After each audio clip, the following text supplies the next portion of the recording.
Hello everyone, let me introduce myself. My name is Kak Angel from 2 Group. Today we will presenting about Grab Business Forum 2025 with a theme Resilient Business Forward, paving the way to double the future with the Grab company. These are the members of our group. Okay, hello, my name is Siska Suprihatin as businesswoman. Here I will introduce the history of the Grab company. Grab dengan pendirinya Anthony Tan dan Hoai Ling Tan pada tahun 2012 di Malaysia. Motivasi pendirian sebagai solusi dari adanya dampak negatif ketidakefisiennya sistem transportasi di Malaysia saat itu, dengan membuat aplikasi pemesanan transportasi untuk Asia Tenggara. Pendanaan awal Grab berasal dari dana hibah Harvard Business School sebesar 25 juta US dollar dan modal pribadi dari Anthony Tan. Mulanya, aplikasi ini bernama Grab Taxi atau My Taxi yang hanya menyediakan transportasi roda 4 saja. Kemudian dilakukan rebranding pada tahun 2016 berubah menjadi Grab. Grab sendiri merupakan salah satu platform yang menyediakan layanan setiap hari seperti transportasi, pengantaran paket dan makanan, layanan finansial, dan lain sebagainya. Ekspansi awal, Grab masuk ke Filipina pada bulan Juli di tahun 2013 dan masuk ke negara Thailand dan Singapura pada bulan Oktober di tahun yang sama. Tahun 2014, Grab bekerja sama dengan HDT Holdings dengan memiliki 100 taksi listrik BID E6 di Singapura dengan tujuan untuk membentuk armada taksi elektronik terbesar di Asia Tenggara dan melanjutkan ekspansinya ke negara lain seperti di Vietnam bulan Februari dan masuk di Indonesia bulan Juni di Jakarta. Tahun 2014, Grab mendapatkan penolakan atas permohonan pengajuan dana hibah dari pemerintah Malaysia. Akan tetapi berhasil mendapatkan dana investasi dari pemerintah Singapura termasuklah sebesar 10 juta US dollar. Dan pada tahun yang sama, Grab Taxi memindahkan kantor pusatnya yang mulanya di Malaysia ke Singapura. Hingga tahun 2020 tercatat lebih dari 198 juta unduhan, serta 9 juta pengusaha mikro yang bekerja sama dengan Grab yang tersebar di 394 kota pada 8 negara dan 236 kota di Indonesia.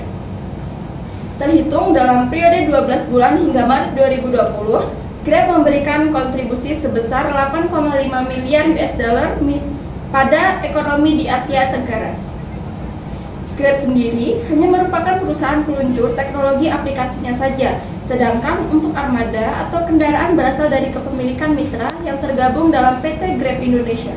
Pada tahun 2020, PT Grab Indonesia memiliki tujuan untuk menggunakan teknologi dalam pemberdayaan komunitas serta meningkatkan kualitas hidup bagi semua orang.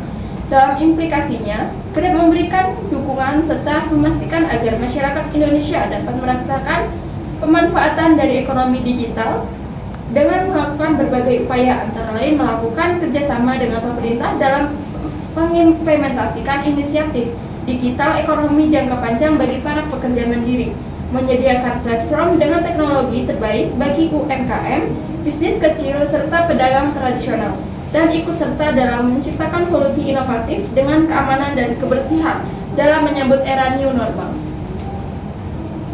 My name is Tria Divanda as manager. Oke, baik, di sini ada logo Grab.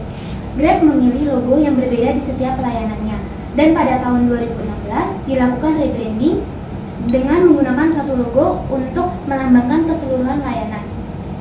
Logo perusahaan Grab memiliki arti sebagai berikut. Grab bersimbol kebebasan berkendara, yang berarti memberikan kebebasan bagi pengguna untuk memilih layanan transportasi yang aman serta nyaman dalam pencapaian tujuan maupun pemenuhan kebutuhan. Pada logo terdapat wordmark dengan garis warna hijau yaitu membentuk tulisan Grab, terinspirasi dari jalan raya yang tidak putus, yang mempresentasikan kesempatan untuk pelanggan, karyawan, serta mitra, bahkan bagi masyarakat yang tidak berkunjung. www.grab.com merupakan situs website dari resmi Grab. Aplikasi Grab dapat diunduh melalui Google Play Store atau App Store. Berikut adalah layanan Grab. Grab menawarkan berbagai layanan tertera dalam aplikasi Grab antara lain sebagai berikut. Yang pertama, Grab Taksi. Layanan taksi yaitu merupakan transportasi roda 4 dengan memberikan penawaran kenyamanan serta keamanan bagi para pelanggan yang sudah tersebar di kawasan Asia Tenggara. Yang kedua, GrabCar. Layanan transportasi roda 4 dengan memberikan kenyamanan layaknya seperti berkendara dengan menggunakan mobil privat atau pribadi. Yang ketiga, GrabBike, layanan transportasi roda 2 seperti ojek dengan memberikan penawaran harga yang lebih terjangkau. Layanan ini biasanya untuk pelanggan yang lebih memilih cepat atau aman sampai tujuan. Yang keempat, GrabFood, layanan penghantaran makanan di mana pelanggan hanya memilih ribuan restoran yang tertera di aplikasi. Untuk selanjutnya, diantarkan kepada pelanggan oleh mitra Grab. Yang kelima, GrabMart, layanan penghantaran baik perjalanan, produk kesehatan dan kecantikan, makanan, kemasan, hadiah, dan lain sebagainya. Sudah tertera pada aplikasi. Penghantaran dilakukan oleh mitra Grab. Yang keenam, Grab Express, layanan penghantaran seperti paket, dokumen, dan hadiah baik menggunakan transportasi roda 2 ataupun roda 4. Hello, my name is Reja Wahyovita as Marketing Manager. I will explain about the 4P, namely price, place, promotion, and people. Grab Company. Price meliputi berbagai strategi penetapan harga, seperti beberapa di antaranya adalah penetration, skimming, psychological, cost plus, loss leader, dan sebagainya. Harga yang ditetapkan Grab bersifat pasti karena dapat dilihat sebelum pemesanan dilakukan, dan penetapan harga berbeda-beda tergantung model transportasi, jarak lokasi, kondisi jalan, dan waktu tempuh yang digunakan untuk GrabBike dan GrabCar. Biaya makanan atau minuman, dan biaya delivery untuk GrabFood dan Grab Express, serta jarak yang ditempuh. Untuk GrabBike, dengan biaya yang tertera, selain memperoleh jasa transportasi, penumpang juga berhak mendapatkan masker dan penutup kepala secara gratis. Tarif Grab saat ini sebesar 2.000 per kilometer. Grab memiliki dua sistem pembayaran, yaitu cash dan non-tunai. Dan non-cash dapat dilakukan dengan OVO, debit atau kredit card, Mandiri, e-money. Jika melakukan pembayaran non-cash, penumpang akan lebih praktis dalam membayar, tidak perlu memikirkan uang kembalian, memperoleh reward 2 kali lipat, lebih aman, yang dibuktikan dengan Grab memperoleh Best Fraud Prevention Innovation 2016 Floyd Awards, dan harga yang lebih murah dibandingkan dengan pembayaran secara cash atau tunai. Place meliputi retail, full lesser, mail order, internet, direct sellers, peer-to-peer, dan multi-channel. Grab menawarkan pilihan layanan pemesanan kendaraan terbanyak di sebagian besar pasar di Asia Tenggara, yang telah diunduh di lebih dari 17 juta perangkat dan 320.000 pengemudi di 30 kota di seluruh Singapura, Indonesia, Filipina, Malaysia, Thailand, Kamboja, Myanmar, dan Vietnam. Indonesia telah menjadi pasar terbesar Grab berdasarkan jumlah perjalanan yang diselesaikan seluruh platform. Grab secara khusus memfokuskan bisnisnya di Jakarta, yang didiami oleh lebih dari 30 juta penduduk, di mana Grab memberikan layanan ojek, penyewaan mobil, dan pemesanan taksi online. Grab juga berencana untuk melakukan ekspansi platform multi layanannya ke lebih dari 8 megacity di luar kota Jakarta. Dengan total populasi sebesar 38 juta, Indonesia merupakan negara keempat terbesar dari segi populasi dengan total penduduk lebih dari 250 juta. Grab memiliki strategi bauran pemasaran yang bersifat platform aplikasi yang menghubungkan berbagai pihak. Grab tidak memiliki motor, mobil, restoran, namun Grab menghubungkan pemesanan dengan penyedia jasa tersebut. Oleh karena itu, Grab tidak membutuhkan banyak office karena tergantung kepada networking atau jaringan yang dimilikinya.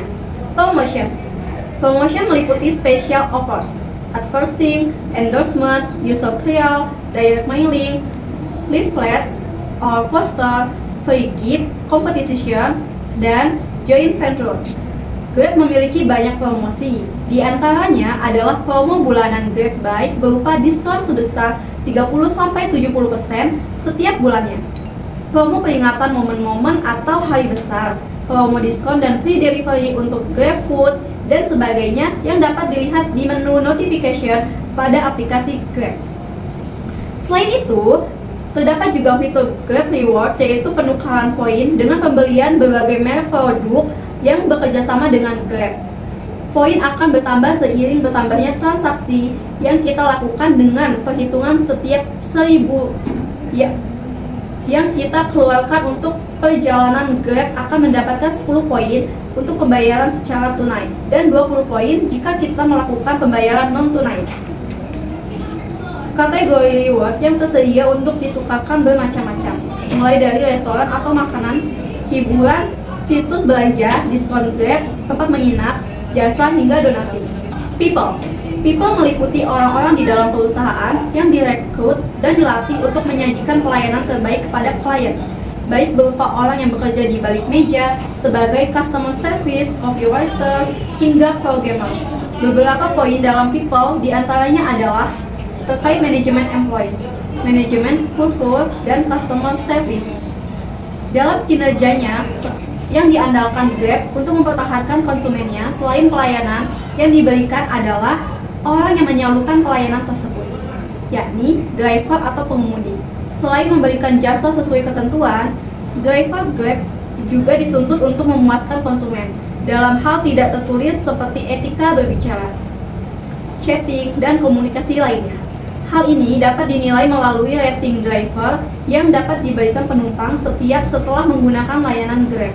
Penumpang dapat memberikan komentar dan saran untuk membantu Grab memperbaiki dan meningkatkan pelayanannya. Mayoritas driver Grab adalah laki-laki, sebagaimana mayoritas penyedia jasa layanan mengemudi di Indonesia adalah laki-laki. Meskipun begitu, tetap ada driver perempuan, hanya saja jumlahnya tidak banyak. Selain karena tidak banyak perempuan yang berminat menjadi pengemudi, juga karena beberapa penumpang lebih memilih driver laki-laki. My name is Hidayati Aziza, as Business Development. Here I will discuss analysis SWOT. Grab sebagai pemimpin layanan ride-sharing di Asia Tenggara telah menetapkan standar tinggi dalam industri transportasi dan teknologi. Sebagai perusahaan yang terus berkembang, Grab menghadapi berbagai tantangan dan peluang yang perlu dianalisis dengan seksama menggunakan pendekatan SWOT. Strength, Weakness, Opportunity, Threat. Mari kita eksplorasi keempat dimensi ini untuk memahami lebih lanjut peran dan prospek Grab di dunia transportasi dan teknologi. Kekuatan strength. 1. Pangsa pasar yang luas. Grab berhasil meraih dominasi pasar di berbagai negara Asia Tenggara. Keberhasilan ekspansi regional telah memberikan perusahaan keunggulan kompetitif yang signifikan. Diversifikasi layanan. Selain menjadi penyedia layanan ride sharing, Grab telah berhasil diversifikasi ke layanan pengiriman makanan, Grab Food, pembayaran digital, Grab Pay, dan bahkan layanan keuangan, Grab Finance. Ini menciptakan ekosistem yang lengkap dan menarik bagi pengguna. Teknologi canggih.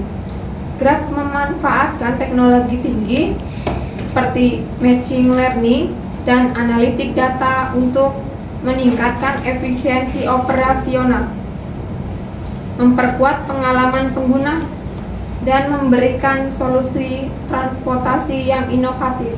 Kemitraan strategi. Kerjasama dengan berbagai mitra strategis termasuk pemerintahan dan perusahaan lain membantu Grab memperkuat posisinya. Kolaborasi ini dapat mencakup kebijakan pemerintah yang mendukung layanan ride sharing atau kemitraan dengan bisnis lokal. Kelemahan, weakness. 1. Ketergantungan pada mitra pengemudi.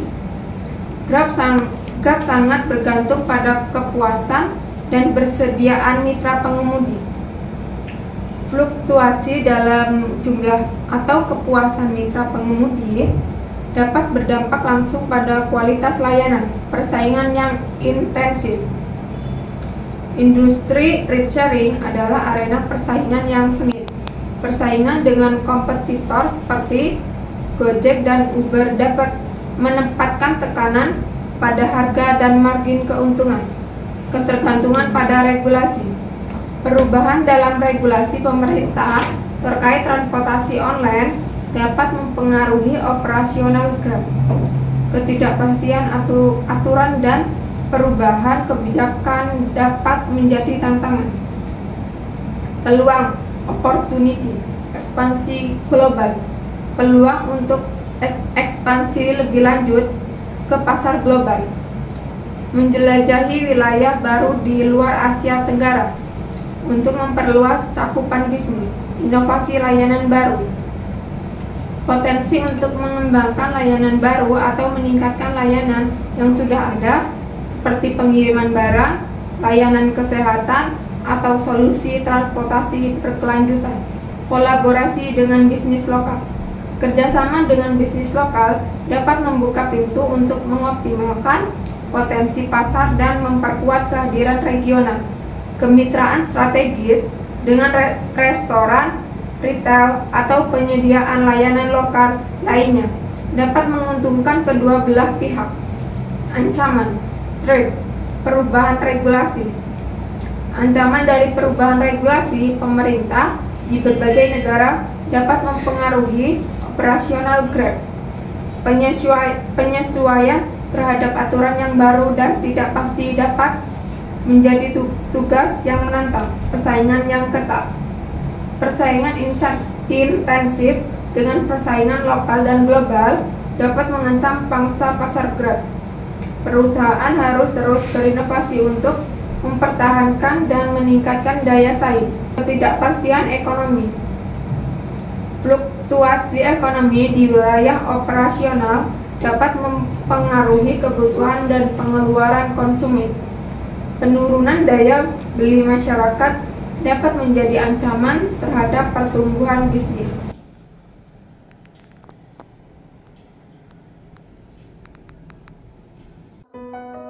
Tiap orang sukanya beda-beda. Aku suka dapat mobil yang nyaman.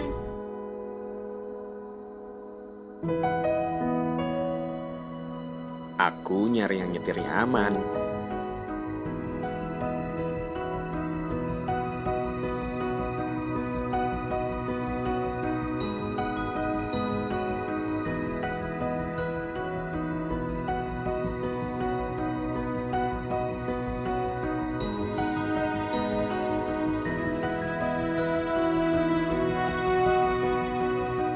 Buatku, rasa percaya itu penting.